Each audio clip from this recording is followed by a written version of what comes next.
Welcome back to a Celtic State of Mind. I'm Paul John Dykes, and on this Thursday afternoon, I am joined by our regular cohort, John Paul Mason, and also Colin Watt. JP, I was asked last week whether we are actually in the same room. Somebody believed that we were.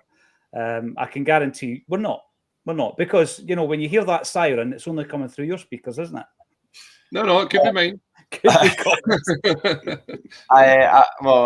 I consider you a friend, Paul, but I don't think I'd be inviting you to my flat every Thursday for an hour to sit and do this. Which is really awkward because he's invited me a couple of times and I've had to say no.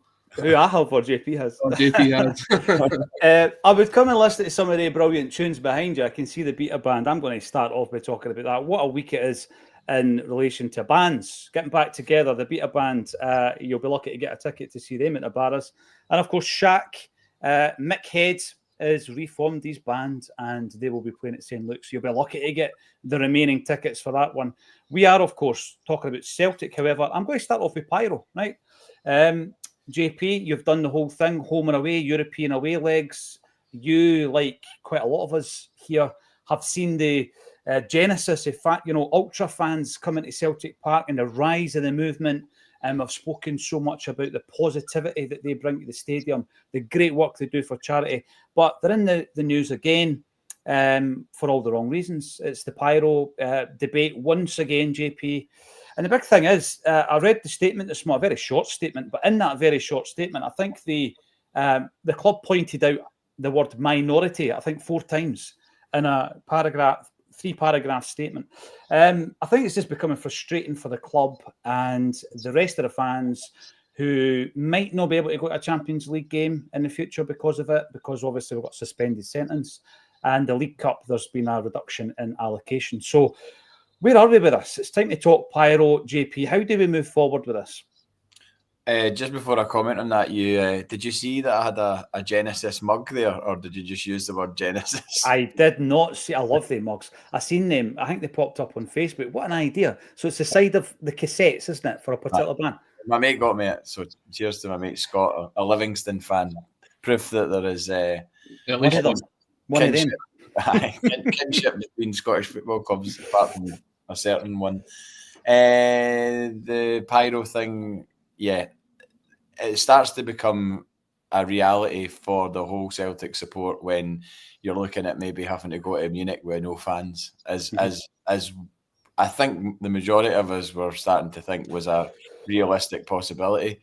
And then you're also thinking that affects the team, because the team and players from the team and the manager has said how much they get from the fans. We can't sit here and talk about 55 without talking about the fact that there was no fans there and the fact that had an impact. So to not have fans on an important game like the Munich game, and let's be fair, 2,500, 3,000 people would have been denied the opportunity to see Nicholas Kuhn put us 1-0 up in that ground.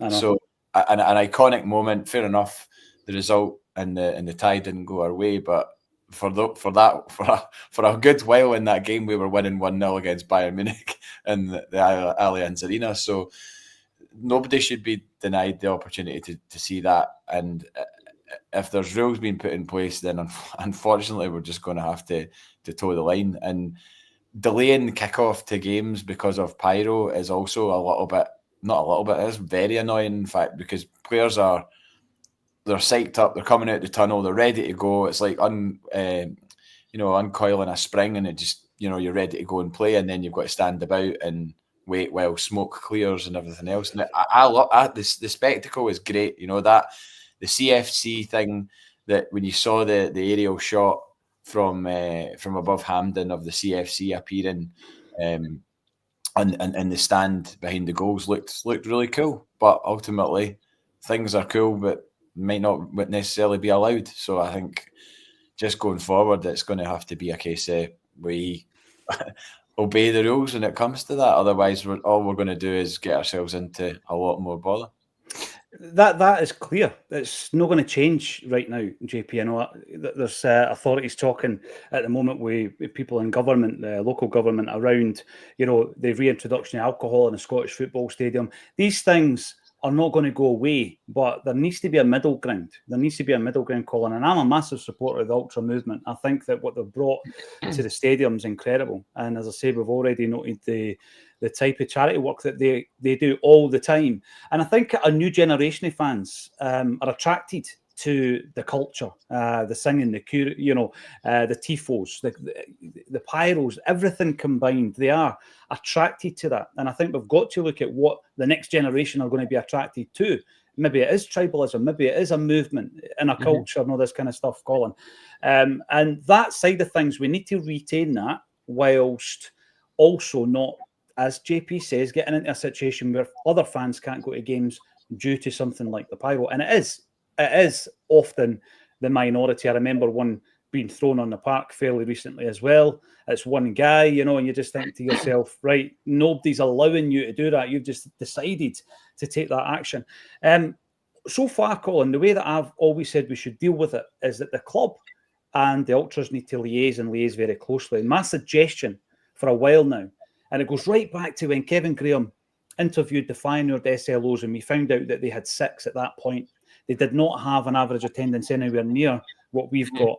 Yep. We've got one SLO and we've got a disability SLO, right? And I think we need to have an ultra SLO, somebody dedicated who is meeting with them and talking to them on a regular basis, Colin, to ensure that whatever's going to go out there isn't going to get the club and other fans into bother. Yeah, and I think it's common knowledge that the relationship between the North Curve, the boys, and the club has deteriorated over the years, and it's a very loose relationship. I think that they have. When the club wants them, they pull them in a bit closer. When the club doesn't want to be associated with them, they push them away, and that just doesn't work. We have to be more connected on this matter and on other matters that could potentially bring the club into disrepute. Now, on the pyro thing, for me, but growing up, pyro was something that you saw in the Istanbul derby, or you saw it in Italy, and it was a continental thing, definitely. Yeah, it was an image. It was almost stunning to see it. That hasn't changed over the years. You take a look at some of the games last night, and there was still pyro in stadiums. That is part of the ultra movement, as you've said. As soon as it hit Scotland, it was like trouble. It's always trouble. We've got no place for this in this country. We've got a chief executive in the SFA that's on over 450 grand a year that's come up with no idea on how to self-police this or how to get with the clubs and try and work out something. Instead, their idea is, right, okay, we're just going to ban 500 fans from each end. Now, what they think that's going to achieve, because it's going to be the 500, as we say, that's not in the minority that's going to be affected by this. So whatever this movement is that they've done, and this ban and the temporary ban and UEFA's ban, it's not targeting the people that's causing the issues for the club. I don't want to say the word trouble, because I know that's the easy word to associate with pyro is trouble, but it's the issues that it brings for the club within it. And the club doesn't help themselves either, because when it comes to things like this, and there is that massive CFC display, the club's looking at going, wow, look at this, we are Celtic, look, this is what we do. The displays, they put them on and sell them as big pictures. And then before the game against Bayern Munich, they had their own pyro display. They brought the heat boxes out. So we have to work together as a league, as a country, as a UEFA-bound system to try and find a way to make this, one, safer, because two, it's not going away. It doesn't matter what you say, it doesn't matter people's opinions. A lot of people will agree with it, a lot of people will disagree with it. It's not going away. It's been here for years and years and years. We just have to find a safe way to actually do it. I agree with you, Colin. What do you reckon, JP, of the idea of actually taking someone or employing someone who is within one of these groups? I mean, listen, you could get someone who's qualified in X, Y, or Z, right? Fan liaison or customer liaison or something like that, right? Put them in the role and they would be useless at it. Whereas if you get someone who is an experienced and respected member of the group and get them to work and collaborate with Celtic, would that not work better? Do you think that would ever happen? Is that too radical? It'd need to be a pretty specific and unique individual that would be able to do that. I mean, you're not just going to get any old person to be able to to negotiate and have a relationship with a committed group of people who have done so much good for the club. Don't get me wrong. There's been many aspects of any organised fan groups within Celtic Park or out with that have done great things, charitable or otherwise. But yeah, I think it's not a completely daft question. I mean, there's things that are legal in countries in Europe. Let's take the Netherlands, for example. There's things that are legal there that aren't legal here. So there's obviously differences across the board in terms of things you can do in one country and things you can't do in another. So I totally take Colin's point that this is prevalent and has been prevalent on the continent for a long, long time. I don't know personally if there is the same furor over what happens with Pyro in, I don't know, in Turkey or in Germany, if it happens there. I don't know if there's as much kind of hardline thoughts on it from government officials or whatever, but Colin's right. I mean, it isn't going to go away. As much as I'm saying I think we need to sort of toe the line, we probably need to toe the line until there is a point where there is a sort of meeting halfway over it, or there is some sort of, right, this is organised, this is allowed, this has been done safely. What's your issue with it? We've ticked all the boxes for you. This is what's going to happen, and we've told you what's going to happen. Nobody's going to get hurt. Mm-hmm. You know, let us do it type thing.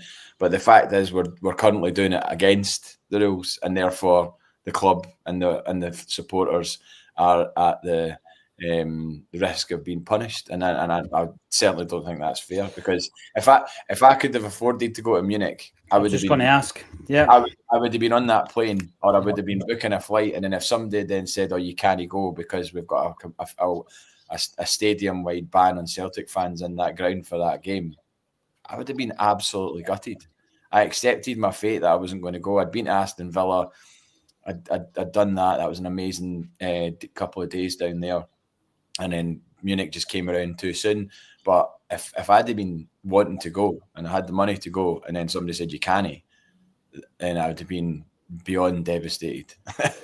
And I'm sure that would apply to every other Celtic fan that goes to home and away games, you know. But this is what happens. We're all members, right, of various different WhatsApp groups. Some, you know, it's a wee bit like social media. You know what kind of goes in some groups and what goes in other groups, right? It's just obviously the internal culture of a group of people. And I've been reading with interest a lot of the backlash about Pyro and the Ultra movement, because obviously I'm on a side where I get that, but I'm very much a supporter of the Ultra movement. I think anything that brings more vibrancy and atmosphere to the Celtic games, I'm all for it.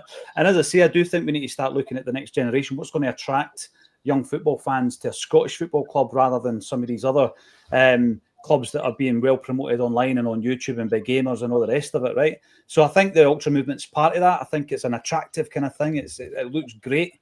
But, you know, there's a lot of backlash. There's a lot of supporters who don't share my views. Let us know in the comment section what you think.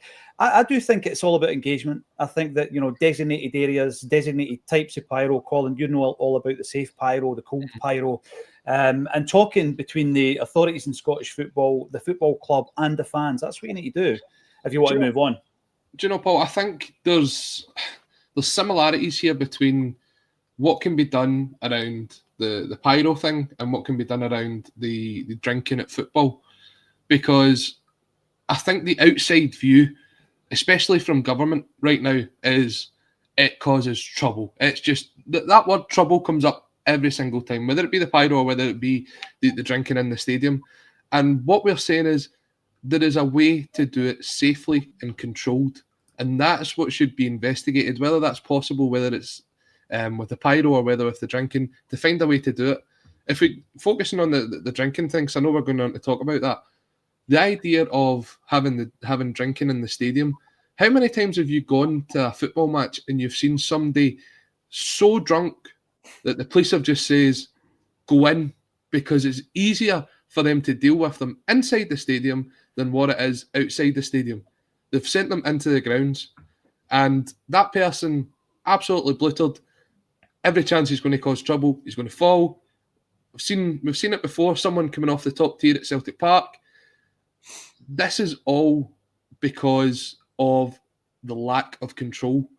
Now, nobody's asking to go back to the days where you took in 20 pack of beer or 2 litres of cider or whatever it may be into a ground. And we were talking about it last week with Jim, Paul, about how in the first half you'd be drinking the bottles and in the second half they'd go over your head towards the ground. Nobody's asking for that. What they're asking for is the opportunity to go in and pay an unreasonable amount for a pint within the stadium that can be controlled, because let's be honest, that's what it's going to be. You're not going to get a cheap pint in the ground. But the idea of being, you show your ticket, you get 2 pints, you drink them in the concourse just like you do down in England, you go back to your seat. People would be in the ground earlier, they wouldn't be in the pubs, they wouldn't be coming out in such a state, and you'd be able to, as I said, control the drinking, control these people. It can be done with drinking, it can be done with pyro, but the government and the people that organise Scottish football have absolutely no interest in it because it requires a bit of thinking and a bit of hard work. Yeah, and liaison and engagement. See, the thing with me, JP, introducing alcohol to the football wouldn't make a blind bit of difference to me. I've never drank it at football, and it wouldn't change the way that I go to a game. But I just think that there's levels here, and it's like, we all know the rugby argument. You go to the rugby, you can get a drink. You can travel a couple of years down the road to St James's Park and get a drink, right? We know that when you're looking at it, there's a level of hypocrisy in that. And there's also that level of, if you're a wee bit better off, or you know somebody who's got a box or whatever, you can go to the football and drink till your heart's content. So it's almost as if, there's a class rule here. If you can afford it, JP, you can have a drink. But if no, then you can't. And I don't agree with that. I think it's all-encompassing, because you've got, the opportunity outside that stadium to have fan zones, like proper fan zones. I've always said that Clover, as you're walking up the Celtic Way on the right-hand side, nothing's ever really been done with that, but it's become a meeting place. There's a couple of wee benches. That should be a bandstand, you know what I mean, JP? And it's like, right, there's the music, there's a bar, and let's just enjoy the day. Because it's not just about taking business from the surrounding areas. I think on a match day, I was hearing recently that on a match day, a boozer near the Celtic Park can take in 20k turnover. Right, obviously they've got overheads and all the rest of it. So in terms of their business, that's 30 match days a season, 600 grand turnover on Celtic fans coming to watch Celtic and buying beer and whatever else you drink elsewhere.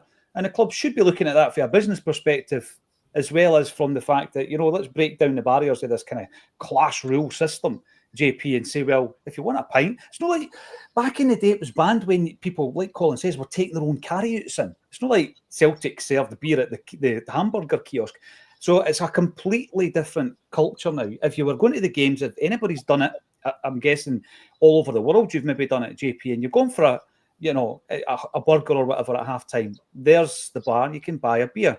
And when I was at St James's a few years ago, it's maybe changed now, you stayed in the concourse to drink it. It's not like you're going back to your seat with half a dozen pints of lager and all this kind of stuff. So it was very controlled. I just don't understand why, in this day and age, JP, it's not something that is seriously considered. Because it's always batted away, isn't it, once it gets up to that kind of political level? Well, I think back to, I know people sometimes think I always go on about German football as being this sort of shining light of what to do and what not to do. But I remember being at that Hanover game many, many years ago for a friend's stag do, and there was a whole area next to the Hanover Stadium that was a variety of food trucks, bars, seating areas, and basically, I would say it would probably take comfortably 500 to 1,000 people. So if you had and it seemed to be busy the whole day leading up to the game, because we were there a couple of hours before kickoff, and then it just got me thinking about Germany. Beer hall kind of style setups with benches just along when you go to like a Oktoberfest event or something and people go at 7 a.m. and just start drinking steins of beer. It's not something I've done. I don't know if I actually could drink a pint. Do you wear the gear though, JP? That's what everybody wants to know.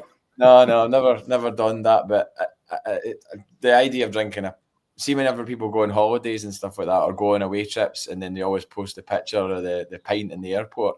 That's not me. That's not me. I can't drink a pint at 7 a.m. or 6 a.m. or 5 a.m. It just doesn't. I'd rather have a cup of coffee or something like that, or an orange juice. That makes me what I am. Fair enough. But don't get me wrong. I'll get tore into it when we're on the other side of the flight. But just at that time in the morning, that's the last thing I want to drink. Anyway, what I was going to say was, I've not been out the back of the Lisbon Lions stand for quite some time, but is there still quite a big space there, or have they used that up? It's huge space. Right. That's a big. So, you're talking about the tarmac space, the big massive area between Celtic Park and the graveyard. Yeah, it's a huge big. It's a concrete graveyard, mate. Right. So, what about the idea of putting up like a kind of beer hall style tent with benches? That's not going to cost a lot of money. You could obviously, Celtic, you would hope, would do it right and not do it on the cheap, but that in itself could be something that you could have where you, like, and also the social aspect of that, just being able to sit down and catch up with. I know. Big screens, live bands, right next to the ground, and you're not like having to try and shoehorn yourself into like an absolutely rammed pub. And don't get me wrong, I'm glad that the pubs are busy around Celtic Park, because obviously that keeps them going, and there's a lot of history in the pubs around Celtic Park. But there's a lot of people that probably that doesn't appeal to, and whereas something like that would. And you've many times said Celtic need to make more of the space. Oh, definitely. Celtic Park, and there's a throwaway example off the top of my head. I'm sure somebody within the club would shoot that down with, "Oh, well, you couldn't do this, or you couldn't do it because of this, or whatever." And fair enough if that's the case, but that coupled with being able to monitor drinks if they were to be sold inside the concourse, would just open up new revenue streams for the club. I mean, how much money would the club make if they opened a bar that was like a beer hall style bar in a tent on match day? I shudder to think. And you're saying, Colin, there's no way you're getting a pint for £3-4. It's going to be 6, 7, 8 easy. Well, totally, JP. And the fan experience. We always go on about fan experience as well. It can improve that. Now, I'm talking about one pub in a year, turnover 600 grand. One boozer, right? So combine all the pubs around about Celtic Park right down to the Gallagate. Some people won't change their route. Some people won't change their daily, their match day experience. They'll have superstitions and they'll just have habits and they'll stick to them. But Celtic would definitely get a bit of that pie. They definitely would get a bit of that pie. Well, let's be honest, Paul. I mean, you look at it, we never always had the sports bar. We never always had these hospitality sections. Some of these pubs that are popping up round about the sort of Celtic Park within a mile radius, say mile and a half radius, they weren't always there. I mean, we park at the bar next to Shawfield, the Jennyburn it's called, great pub, and it only opened in the last 7-8 years maybe. Now on a match day, it's full before the game with Celtic fans. Yeah. They're at the stage where they're looking at turning into a sports bar, introducing like Sky Sports and stuff like that. So they're capitalising on that market. So as you say, it's not always the fact that people maybe say, "Oh, I drink in the Duke, or I drink in the Crown, or I drink in Turnstiles, or I drink wherever they drink." Those people will always stick to that. There is another option out there. There is a market that's still to be tapped into. And maybe we have to work with the government in that instance and say, look, it's going to cost whatever it is to put it in. We'll pay for it. But you're so concerned about security round about the stadium. You're so concerned about what the effects will be. Let's put a levy on it. So if your pint's £6, say, 20 pence of that £6 is a government levy that goes towards the funding of the extra police that's required for the paramedics, whatever it is, and it pays for itself. And then suddenly it's an idea that Celtic's actually helping to bring this on. And what can the government argue with in that sense? I know. So you're paying for it, aren't you? I mean, there's some great comments, but undoubtedly it's something that really divides opinion, this particular subject. You and boy Martin, pyros do look great, but we have to make it safe. Most clubs, says Jungle Lion, use pyros, have to get this sorted, has to be safe pyros somewhere. There are all over Europe. There's other ways to do it. Hail to Acsom from Robert Fitzpatrick. and you are watching in St Ives in Cornwall. Never been to Cornwall. I hope you're having a good day. Tuning into Acsom. Thanks. Let us know where you're tuning in from. We are going on a world tour of CSCs throughout 2025-26. Some of the destinations are outrageous, and I'm looking forward to getting more in the calendar. So get in touch. Get in touch if you're part of a CSC and you want to have an Acsom night, and we'll bring along a player or two, ex-player or two, and we'll get involved in that as well. Now, JP, you mentioned, I'll be bringing up these comments as we go through. If you are watching, give us a thumbs up, like the video, and subscribe to the channel as well. You mentioned Bayern Munich. I was having a look at the Champions League results last night. JP, Bayern Munich 3. I'm looking at the ones for teams who were involved against Celtic this season. So Bayern Munich beat Bayer Leverkusen 3-0. Club Brugge 1, Aston Villa 3. That was 2 teams that we faced. And Borussia Dortmund 1, Lille 1. And at this stage of the tournament also, the other thing I'd throw in, Arsenal beat PSV 7-1. It happens. It happens. It can happen to just about anybody. Biggest ever away Champions League victory, apparently. Yes. Yeah. I never actually checked if Tierney was involved. Was Tierney involved in the game? He won 77th minute. Yeah, Skelly started and then he came off the bench, yeah. Right. I mean, looking at that, and again, it doesn't work like this. I know it doesn't, right? Because you can't say, oh, okay, because Lille got a draw with Borussia Dortmund, which means we're better, we're worse. I know it doesn't work like that. But you're looking at their results there at this level, in the last 16, JP, and you're thinking to yourself, we equipped ourselves fairly well, with the obvious exception. We equipped ourselves fairly well this season. And I don't think any of us thought we were the finished article. You know, going into that campaign, there was elements of the team that you wanted to improve and all the rest of it. And you're looking at this level, and Bayern Munich are beating a very strong Bayer Leverkusen side 3-0. So I think, you know, it magnifies the progress that we've made, really. My immediate thought when I saw that they were winning by that margin, I was like, I wonder what price they are to win the thing overall. Yeah, and I couldn't find it. I'm not that good at looking up betting apps. I normally look to bet against whoever's playing Rangers because that seems to be a good way of making money these days. 100 quid on Saturday for Motherwell, fiver, 20-1. Just thought in the morning of the game, I was like, do you know what? This is going to go one of two ways. It's either going to go 5-0, Barry's back, everything's great, Armed Forces Day, abseiling, Tab's 500th appearance, or Motherwell will do what other teams have done and beat them. So I just stuck a fiver on it and then 100 quid back. They obviously didn't believe in what we Ned Lasso was telling them. So I can't check. That whole thing's weird, though. I'm sorry, guys. It's just weird. Anybody watching this all over the portrait of sausage fingers in the changing room and the abseiling and the loving cup, it's just weird, man. I just don't get it. What I don't understand about it is, like, Armed Forces Day is at the end of May. When did it move to February? Is it just to suit a time of year when cash? Right, who is that? Where is that? Is that the West End? Is that where are we? Is that Greenock or Glasgow? That siren? That was Greenock. But no, I do wonder. If you've been listening to the radio, you'll know there's roadworks galore here, so there's every chance there's going to be more coming through.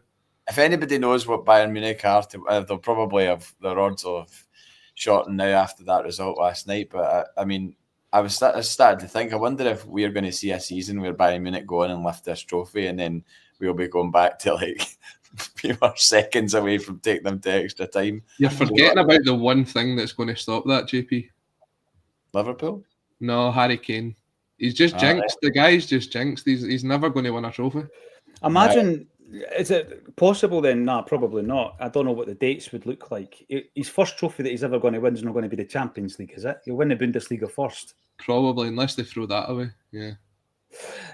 No, but it's an interesting gauge when you look at these results, JP. Like you're saying, you think Bayern Munich might actually win this, and you know what? Brendan Rodgers, he was telling us that. He was telling us that in the week of the two games. This is a team that could well win this tournament, and we went toe to toe. There's no doubt about it, Colin. As I say, I do see it as progress, but going into the campaign and then going into the next stage of the campaign after January, I still felt underprepared for it. So surely that gives you a wee bit of a jag to say, you know what, let's go in and let's make a right fist of this next season, because we're not a million miles away. No, we're not. But the one thing we do have to do is build upon the strength of where we are, because season after season we've got to this stage where we've went, oh, we're just 2 or 3 players away from having a right good team. And then in the summer, you sell your best player. And then you've got to give the person that comes in that 1 season or 18 months to get up to speed. And then you're like, right, we're 2 or 3 away again. And then you sell your next best player. Yeah. Now, I know it's the model that Celtic run on, and it's hard to argue with the success they've had in the transfer market and the money that's in the bank. But just for 1 season, I'd love us just to say, do you know what? We have £75 million in the bank. We've got Champions League money. Let's just give this one good go and see how far we can get. Build upon the team that we've got. But I say that's what my heart wants to happen. What my head says is there's probably going to be 2 or 3 sales in the summer. But the thing with that as well, Colin, it goes on to a conversation that Patrick and John had yesterday. I thoroughly enjoyed yesterday's show. I was travelling back from Glasgow, having recorded This Is Acsom. It's going to be out on Friday night. And so, like everybody tuning in today, I'm just listening, as a Celtic fan, listening to the chat, having a good laugh at John and Patrick. It was brilliant, right? But they obviously touched on the fact that, I think it was Chris Mackay in a fans forum confirmed that we're not going to be pumping all this money into the main stand. It's not happening. They don't see it as being a beneficial aspect to the business plan for the club. Well, if you've got 75 million quid or 70 million quid kicking about all the time, JP, in the bank for the last couple of years, where else are you going to put it? Put it on the pitch? Yeah. No, not all of it, obviously, but, you know, if you're going to spend. See, if you're to start going through our sellable assets, of which there are many, you're going through them all and you're going, nah, I don't want him to go. Like Alistair Johnson getting linked with Inter Milan, you're like, no, like it's one of the best right backs we've had for years. Like, this doesn't feel time yet for him to go, and he's so established within the club. You're talking about him as, you know, captain material and everything else. Yeah. And then you move to Kuhn and you're like, oh, you've only had him for a season and a half. It doesn't feel like it's his time yet. Maybe one more season to Kuhn and then he gets his move. So you're Maeda, untouchable. You're going through all these guys that you just don't want to see leave at this point. You know, the Matt O'Reilly thing, we maybe felt like, okay, that was his time. It was 2.5 seasons. He wanted to move. He got his move. Obviously, it's not worked out at this moment in time for him. But there's so many of those players in the summer. The only one that I would say would be Rio Hatate, and that's somebody I've long suggested and kind of known that he wants to go and was on the verge of moves. And if there'd been the right move come in for Rio Hatate, I'm pretty sure he would have been gone by now. But that's the one. That's the key one. And whether that then opens the door to Lennon Miller coming in, because that noise isn't going away, really, is it? The links with him. It's being amplified all the time, isn't it? The Lennon Miller thing. Sorry, Colin, on you go. On that though, like Hatate, and I'm sure we'll touch on it. The game on Saturday night when Callum McGregor came off with that injury and Engels dropped into the 6, Hatate came alive. He was excellent for that. He was brilliant. He was brilliant. And it shows that the level of player that he's at. And I know what you're saying, JP. It's like one of those things where it's like he maybe wants to go. He's maybe been hinting at the fact that he wants to go. But I think we have to stand our ground and say, this is your price. And if nobody meets your price, you're not going. We want another season out of you. And I don't think he's someone who's going to drop tools. I don't think he's really shown that. And see if we can get the best out of Rio Hatate. I'd still add in Lennon Miller. I would still be looking to go and add another midfielder into that group, because the rotation that's required when you're playing 60, 70 games a season is massive. We've spoke about it before, the amount of games that Callum McGregor's played. It was inevitable he was going to pick up an injury at some point because of the minutes that he's playing. So just having that, and Lennon Miller would be an ideal one. See, at 60 minutes, you change the game. Callum McGregor comes off, Lennon Miller comes on, Engels drops in, Miller and Hatate are the ones that are charging up that park. And for me, I just want one season where we don't look at it and go, right, there's the first high bid of 15, 20 million. See you later, pal. You're away. I just want one season to build on it. Colin, remember, after 8 in a row, you and I were on a Celtic State of Mind, and we're standing in the toll booth in Stirling when we used to record it in the recording studio, and the guest that we had lined up wasn't able to make it for whatever reason. And we did that chat around, imagine we had managed to keep the team together kind of thing. Remember, we were talking about imagine keeping the gang together. And what we did, JP, we spoke about the best team that you could assemble from the 8 in a row. At that point, it was the 8 in a row. And you're looking at a team that's got Foster and goals, Van Dijk at centre half. It was just sensational. The team you could have built from that. Tierney at left back and Wanyama in the midfield. It was an unbelievable team. And, Edward and Dembele, it was just incredible. And I think that's the point you're making, because obviously a lot of the guys that the paths never cross, because you're selling them to then bring in the ones that we've mentioned, etc. If you look at that midfield at the moment, and I think you've got 5 first-team midfield players. There might be 1 or 2 peripheral players, but you've got Callum McGregor, Rio Atati, Arnie Engels, Luke McCowan, and Paulo Bernardo, the seldom-seen kid. And you're right. You're thinking to yourself, Hatate probably will leave this summer. And I actually agree with you, JP. I think he probably will. And then you bring someone else in off quality, and it could well be Lennon Miller. But why not go to 6? Why not having 6 like top quality? Because McGregor is getting to that point as well. When's he not going to play 50 games in a season, Colin? It needs to get to that point. Everybody goes on about this idea of having 2 players for every position. And at the minute in that midfield, we don't have that. We have 5 midfielders for 3 slots. So if your 3 starters are all injured, then who's coming in? Now, fair play to young Jude Bonner, obviously coming on the other day. He's maybe someone for the future. But the way that we bring youth players in, and we had this discussion obviously last week when we spoke about Daniel Cummins, they're not someone who's going to go in and play the level of minutes that Luke McCowan's played this season. They're not somebody that's going to go in there and play the level of minutes that Bernardo's played this season. So I think you still have to have at least 2 first team ready. Maybe not starters, but could go in and make an impact for every position. And at Celtic right now, we don't have that. We let Home go, we let Awata go, we let Kwon go on loan. We've still got Kwon. He's on loan. The young boy that left, I totally forgot his name now. We sold him for Daniel Kelly. No. He was on loan last season, came back in, was playing sort of centre half, defensive mid. Totally forgot his name. Sold him for about £2 million down to Boss and Lowell. Boss and Lowell. Guys like that, we just need to make sure that we've got that, because we are going to be playing. We've got 2 qualifiers. I say 2 qualifiers, 1 qualifier, 2 legs next season. Mm-hmm. Hopefully the 8 Champions League games. If not, it's 8 Europa League games. You've got 4 games in each of the cups. You've got 38 league games. We've got friendlies. We've got everything that's lined up. It is a long season. International football doesn't help it either. These guys going to Japan, going all over the world. We just need that strength and depth. We spoke about bringing in Schlupp to be alongside Tierney next season because we know Taylor's going. We're looking at the centre-half position. Every position should have 2 players for us if we want to be consistent in all the competitions next year.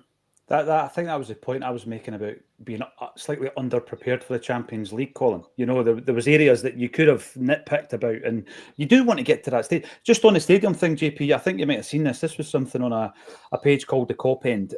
Liverpool have announced a new plan for season ticket holders who don't turn up for games. Every empty seat at Anfield represents a missed opportunity for another passionate supporter to attend a match. It's called the Every Seat, Every Game initiative. Did you read it? It is because around 500 general admission tickets are empty during typical Premier League matches starting from next season. Ticket holders have to make sure their seat is filled for at least 15 of the Premier League home matches. If a season ticket holder cannot attend a game, they're encouraged to list their ticket on Liverpool's official ticket exchange or forward it to someone on their registered friends and family list. Tickets that are sold or forwarded will count towards the 15-game minimum, ensuring flexibility and practicality in ticket usage. This new measure is a proactive approach to enhance matchday attendance while considering the economic realities of its supporters. Season ticket prices have been frozen for next season. Now, that thing there, again, ticket exchange was brought up at the same forum, and we were told it's not happening. And we were told about the expansion of the stadium. It's not happening. I'm looking at that and I'm thinking to myself, right, go to Liverpool, find out who put all this in place, speak to them, and replicate it. Just replicate. And now there's obviously got to be a cost, a startup cost for a system, a software and all this kind of stuff, JP, to get that in place. But we're Celtic. We're trying to progress. And that's the kind of thing that I look at and I'm like, why are we so amateur when it comes to this? Sorry, you've gone mute. You've gone mute, mate. Oh, it's a team's call. He's gone mute. I'd be astonished if it hadn't been discussed already. I mean, how could it not have been? It's staring them literally in the face at home games where you look at empty seats. And that's not empty seats because people are disgruntled with the way that their team's playing, or they're getting used to 3 home defeats on the bounce or anything like that. It's because circumstances in their life means that they can't go to a game of a certain day. And that could happen to 20, 30 people out of the 50,000 people that have season tickets that day. And there's so many reasons. And if that is the case, then there should be a way that you can financially remunerate yourself. If somebody else is on a list who's said, I want to go to that game, can I get a ticket? That person can't go. Can I buy their ticket for £25? Or whatever the value they decide is. It just seems I got 2 tickets for Man United that exact way. Yeah. As long as I had a membership number, I put up on Twitter, and I was on my way down on the Friday night, and I put up on Twitter an absolute Hail Mary, just like coming down for the Cortiners gig in Manchester. Has anybody got a couple of spare tickets for Man United Aston Villa? And I put a couple of hashtags. It's probably the first time in my life I've ever used hashtags, but I thought, well, I'm going to try my best here. And about 10 minutes later, I got a DM from a Man United fan who initially I was like, oh, this is a scam. Then I looked at his page and I was like, he seems like a real person. And then he just said, you got a membership number? I was like, yeah. And he was like, I've got 4 season tickets. I can't use 2 of them tomorrow. They're yours if you want them. The total trustworthy. He must have looked at my profile and thought he's a real person, not a maniac. And then within 10, 15 minutes, I'd wired them the money and I had the 2 tickets in my Man United account. That's the thing though, Paul. It's like we don't have the infrastructure at Celtic to do this. We need to invest in that. I've been similar to JP. I've did it at Anfield where, again, through Twitter, you've been connected with someone, you get the membership number, you transfer the tickets, and it goes so smoothly. Mm-hmm. At Celtic, we have a ticket office that's a porta cabin that's open 2 hours a week. We've got a season ticket system that's so outdated. This ticketing transfer is used by other clubs in this league, and it's even used by the ice hockey team that I follow. So it's not a high expense to bring something like this in. And you'd think the club are actually probably going to make money off this instead of what it actually costs them. Yeah. You say it costs 6 figures. Say it costs $100,000 to implement this system. And you're talking about, right, it's peanuts. What are you going to get back for listing your ticket? Are you going to get back the full amount? Are you going to get back a percentage towards your season ticket? Are you going to get back a voucher for the Superstore? I don't know what the options are that's out there.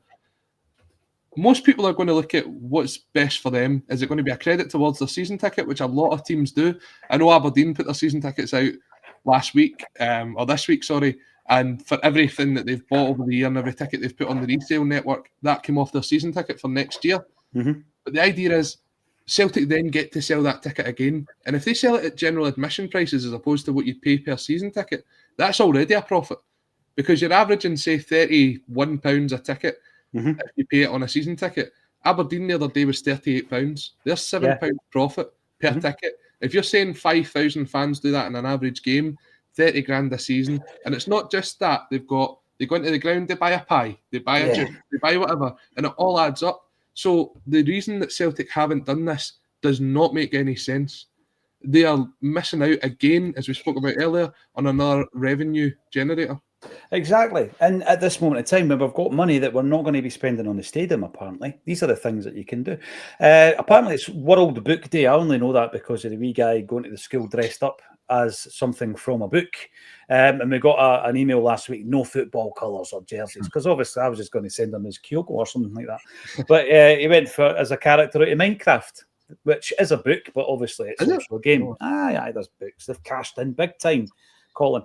JP, recommend a book for today. I know you have got loads of different music, films, books, and all that kind of stuff behind you. Give us a book recommendation on World Book Day. It can be a Celtic book. What's the best football autobiography you've ever read? The best football autobiography, probably, I did enjoy Roy Keane's. I thought that was really good. Alex Ferguson's as well. I remember reading that on a ferry to Mykonos a few years ago. Twilight Sad were playing a festival in Athens, and I was like, I'm going to go to Mykonos for a couple of days just to see what that's like.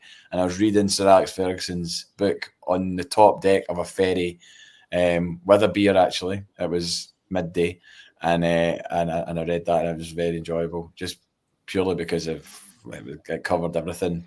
But just going back before we move on from what Colin was saying, see the people that would come in that that aren't season ticket holders that are wanting to get those tickets.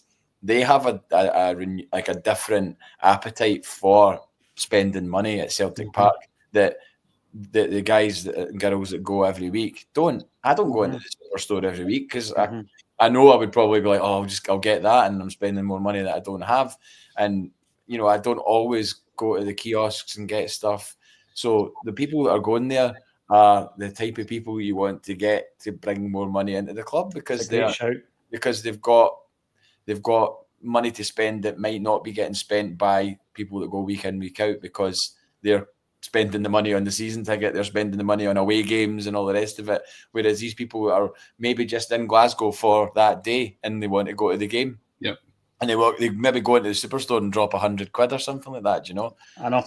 And if you multiply that by, I don't know, 1,000 people, say there was 1,000 empty seats, and you were able to resell those 1,000 seats, it's not beyond the realms of possibility that's, again, as Colin said, generating a lot more income than... Totally. I think that's a 7, possibly 8-figure revenue generator for a club over a season. Mm-hmm. I just don't understand why we're not doing it, Colin. Talking of books, there's one actually there. That's Chris McQueer. Remember Chris McQueer? Yep. He attended our very first ever live event at the Poetry Club in Glasgow, which is part of the SWG3, I think, JP. That's his new novel. It's called Hermit. I keep going to say Kermit, like the guy out of Black Grape and the Muppets, but it's Hermit, so go and check that out. Colin, best football book you've read? I'm reading some of the comments here, and Kevin Graham's told me to say it was 7 Years of Henrik by Kevin Graham. Or it was either the history of Celtic jerseys by Paul John Dyke. Somebody gave it a 1 star on Amazon. Too many photos. It's a photograph. a photographic history of the jersey. Too many photographs. Brilliant. I'd say probably if we're going down the Celtic path, both Stilian Petrov and Henrik Larsson's autobiographies are a very good read. Stilian Petrov goes... Who wrote that? Who wrote that? Was it Guidi? Mark Guidi? I can't remember. You can call me Stan was the Petrov one, and yeah. I can't remember the Henrik one, but Stilian Petrov's is really good because obviously he speaks about him coming over from Bulgaria, who he was over with, who they were on trial with, and stuff like that. And obviously, there's a full chapter on him working in the burger van. That's actually very, very funny. And obviously, I think he's re-released it since to include his cancer battle as well. So it's a really good read. I'd recommend that one for sure. I'm sure Mark Guidi wrote it. I need to check. I need to, there's one that I completely forgot, which actually maybe even blows Alex Ferguson's out the water. Zlatan Ibrahimovic. What a book that! Zlatan. Unbelievable. Like, it's so good. His patter, you can tell it's him. Like, there's absolutely no way. You feel like he was writing it in the third person, don't you? I know. There's absolutely no way there's a ghostwriter in that. That's him, because some of the story about who was his agent again? The one that passed away, the absolutely famous football agent. Yeah. I can't remember his name. It's just gone. But he wanted to go to Barcelona, and his agent was like, I don't think we can get you there. They've got people in your position. And then he phoned them up and said, get yourself to the airport. You've got a private flight to Barcelona. You're signing for Barcelona, because he wanted out. I think it was Juventus. He wanted out, and he just left his flat and went straight to Barcelona. And then whirlwind signing, did the presser, all the rest of it, and then he flew back to Italy. And he opened the door to his house, and it was like somebody talking, blaring in his house, and he was just like, somebody's in my house. And then he realised he'd been sitting playing FIFA before he left, and he'd left his telly on. So there was a commentary from FIFA that had just been playing for days in his house. But I mean, that's a kind of that's a nothing story compared to some of the other stuff he comes away with, because it's really, really good. I'll need to check that one out. I do like a football book. And interestingly enough, Johan Mjällby, who played alongside Ibrahimovic for Sweden, and also obviously played alongside Henrik Larsson, still rates Henrik above Zlatan. So there you go. I found that really interesting. My recommendations for football books are always Paul McGrath, Back from the Brink. What a book that is, by the way. You'll be grimacing at certain parts of that. And surprisingly enough, Tony Cascarino's book. Tony Cascarino's book is very interesting indeed. He's a guy who at one point was Ireland's top goal scorer of all time, and he was not eligible to play for Ireland. He faked the documents, and he admitted that in his book. I think it's called Full Time, something like that. I mean, he doesn't slag off Celtic, but he didn't think much of Scottish football, and Scottish football didn't think much of him. Here we go. Irishman 1916. The Celtic board have too much patience with the Green Brigade.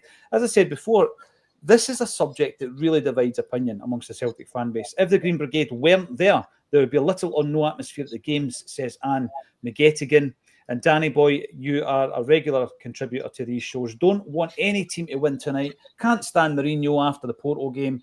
By the way, there's always that question, eh? Whenever you're speaking to somebody of any kind of stature, let's try and get a Rangers headline. Would you come in managing Glasgow? And I know they've done it to cover the guy's on £12 million a year in Turkey. Oh, I'm going to take over from Barry Ferguson. That's what they wanted him to say. Unbelievable. I always find them.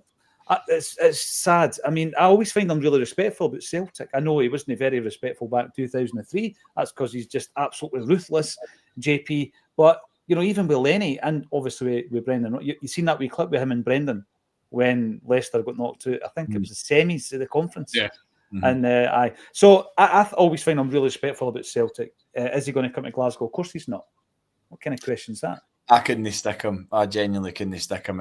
I don't think it's ever going to happen, obviously. But that night is seared into my mind. And okay, he was looking out for his club, and you can argue that. But I've read and know too much about that game to know that it was dark. There was dark arts. I saw it with my own eyes when I was there. So, by the way, the agent's name Mino Raiola.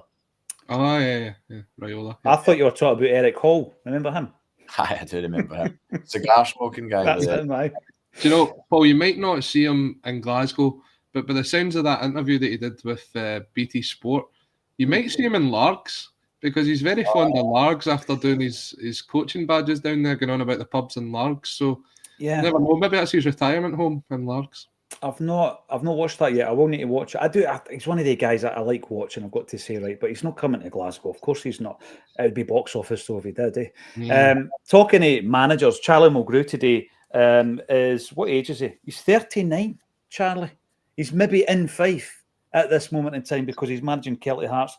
He's won 1 game in 5, just to make everybody feel old. Colin isn't born. This is a conversation between you and me, JP. Number 1 on the day that Charlie was born was Diana Ross with Chain Reaction. Now, by the way, though, what a tune. I looked at the top 10 and I thought to myself, right, I am a top of the pops watching a young guy watching this top 10. Listening to this, JP, so many are familiar. Manic Monday by the Bangles was number 2. Love Missile F111 Zig Zig Sputnik. Theme from New York, Frank Sinatra. When the going gets tough, the tough get going. Billy Ocean. You remember this? Hi Ho Silver by Jim Diamond. That was, what was the name of the TV show? Boone. Remember, it was a theme tune. Michael Elphick. Absolute Beginners. David Bowie. I'm looking at this. Burning Heart by Survivor. That's my era. 1986. You wrote Manic Monday for the Bangles? Tell me, was it? Don't know. Wait a minute. Prince was also in the charts with Kiss this week. Another great song. Prince wrote Manic Monday. Oh, dearie me. Wealth of knowledge, a wealth of information.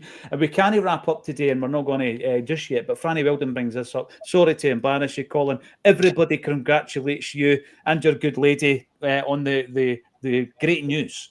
You're finally entering adulthood, aren't you? Finally joining the Celtic Da Club, yeah. You are.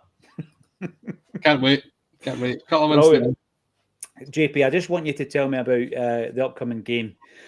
I think there's no doubt it's going to be the most difficult game we're going to face between now and the end of the season in our quest to try and win the treble. It's against the Hibs side that, you know, if they'd pulled the trigger, nobody would have backed an eyelid earlier this season. That's what Scottish football clubs do with managers who aren't getting results, but they persevered with them and they're getting the results now. And Persevere. I know I've done that twice, by the way.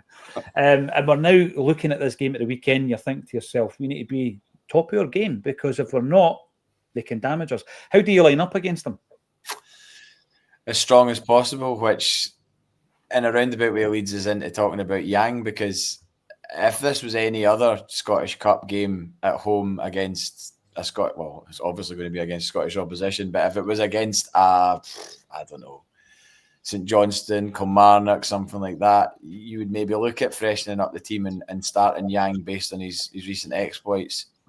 But as I said before, Yang to me isn't going to be a starter at Celtic. I just don't see that happening. And therefore, if you were to ask people their team for Sunday, they wouldn't. Would they say start Yang? I don't think so. I'd need to know if his girlfriend was in the country or not before we start.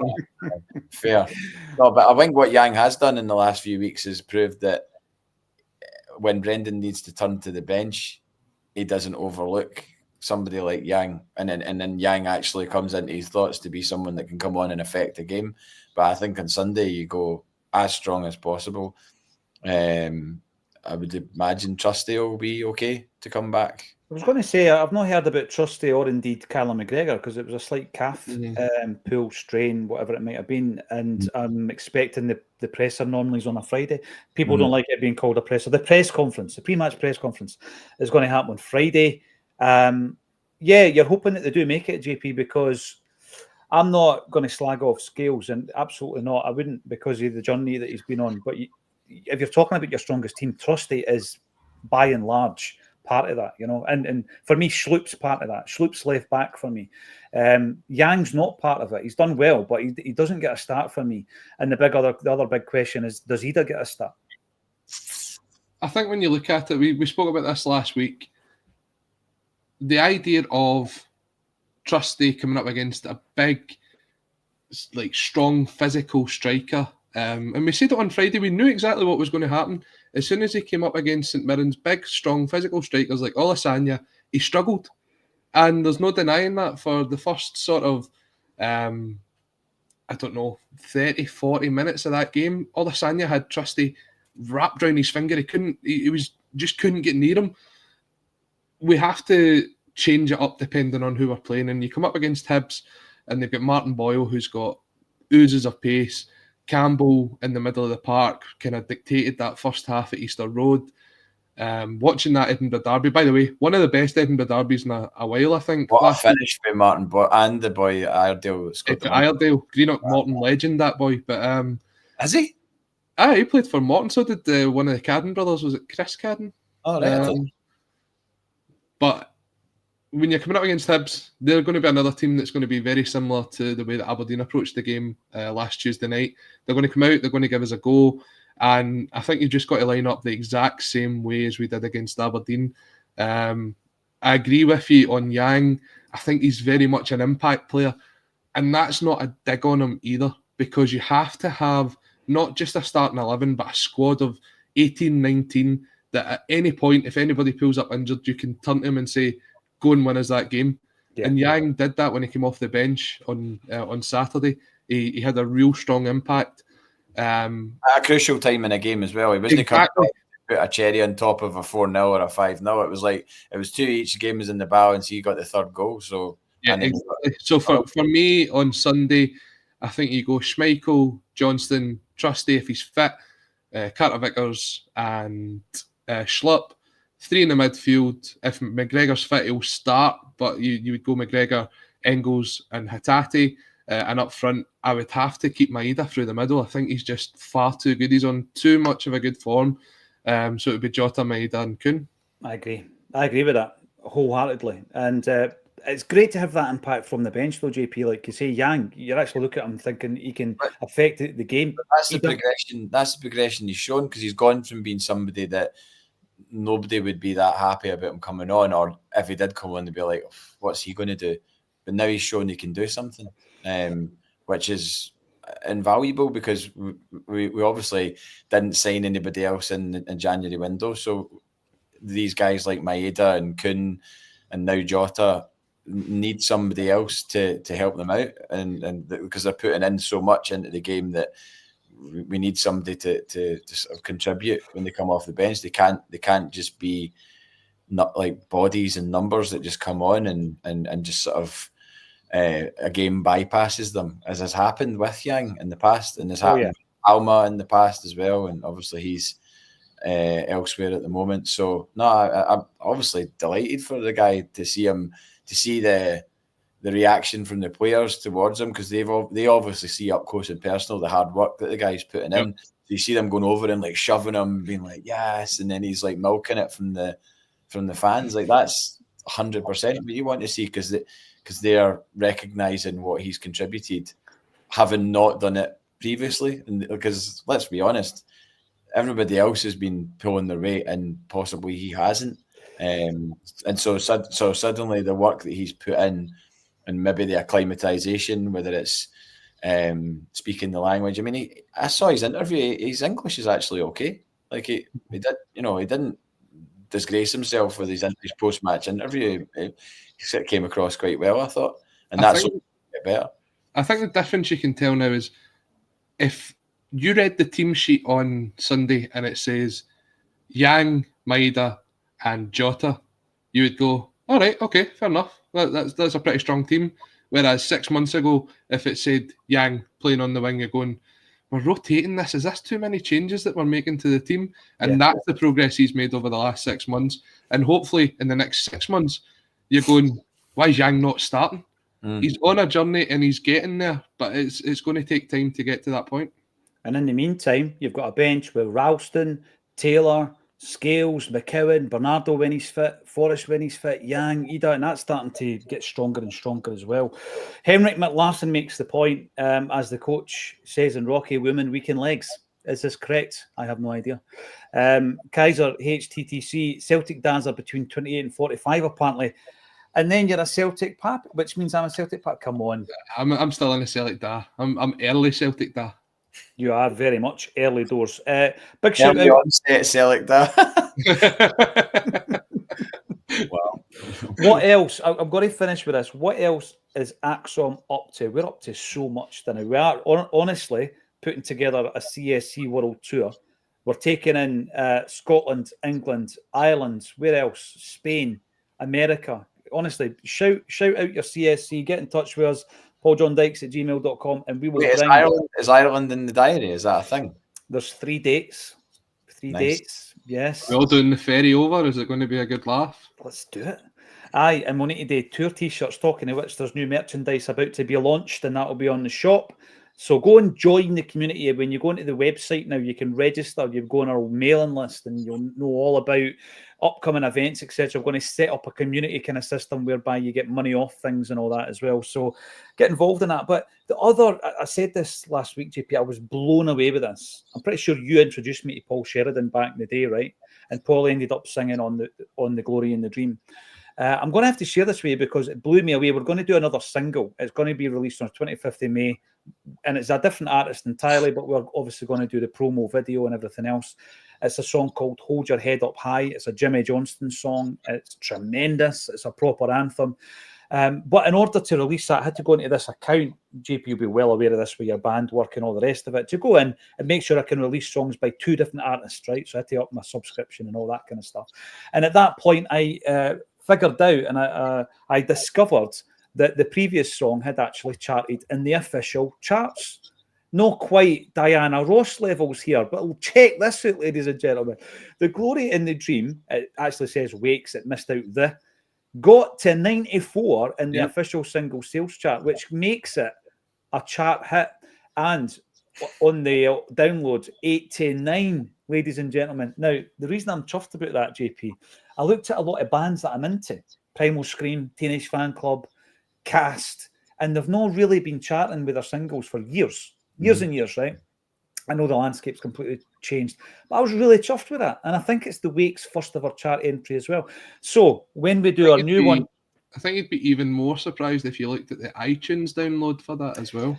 The iTunes charted very high. It did. We got to 16 in the iTunes chart, and we got to number 1 in the iTunes rock chart, right? And by the way, JP, you think so? Number 94 chart hit. That's all I'm saying. I'm going to take it all day long. They didn't send us a wee award for the shelf, unfortunately, but we're going to aim for the top 75. JP, how doable is that? You're in the industry. How doable is a top 75 hit?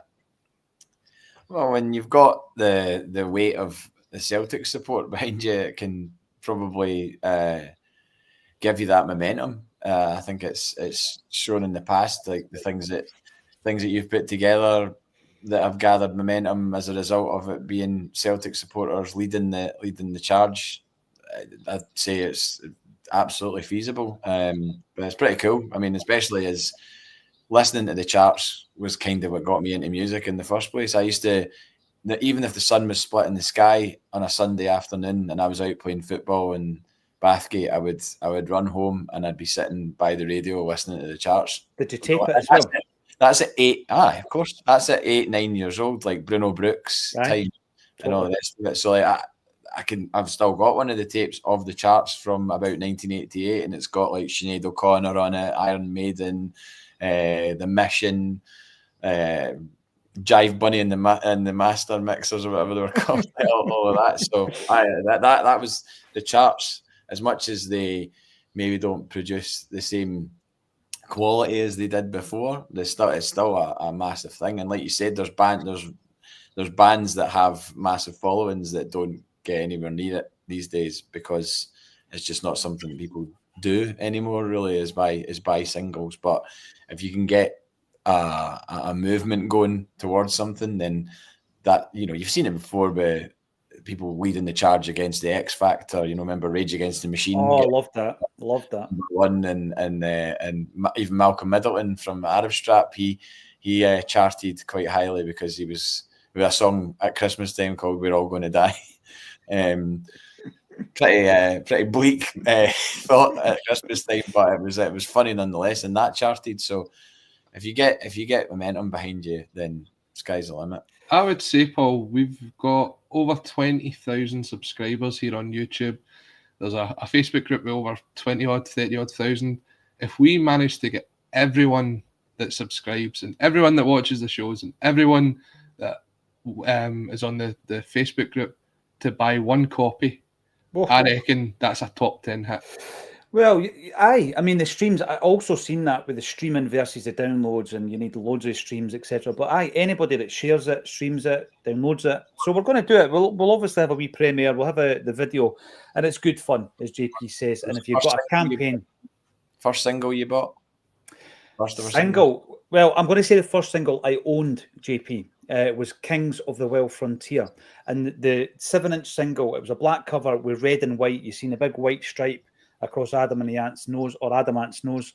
But I didn't buy it. There's no way I could have bought that, but I definitely owned it. Buying it, I don't know. It might have been a cassette or something like that, but I definitely the 7-inch single of Kings of the Wild Frontier. What about you? Honestly, I have no idea. I don't think music had that much of an impact the way it did when you two were growing up. If it was probably a Now compilation album or something like that, I have no idea. JP will know. My first single was the Proclaimers' Letter from America. Oh, brilliant. Man. Classic. Produced by Jerry Rafferty, of no less. So I didn't find that out until a couple of years ago, which was pretty cool. But yeah, Letter from America, because it said Bathgate in it, and I was... You're having that. Well, that was actually the reason why I liked the song, because it said Bathgate in it. I had no idea that it was talking about the closing down of... Yeah.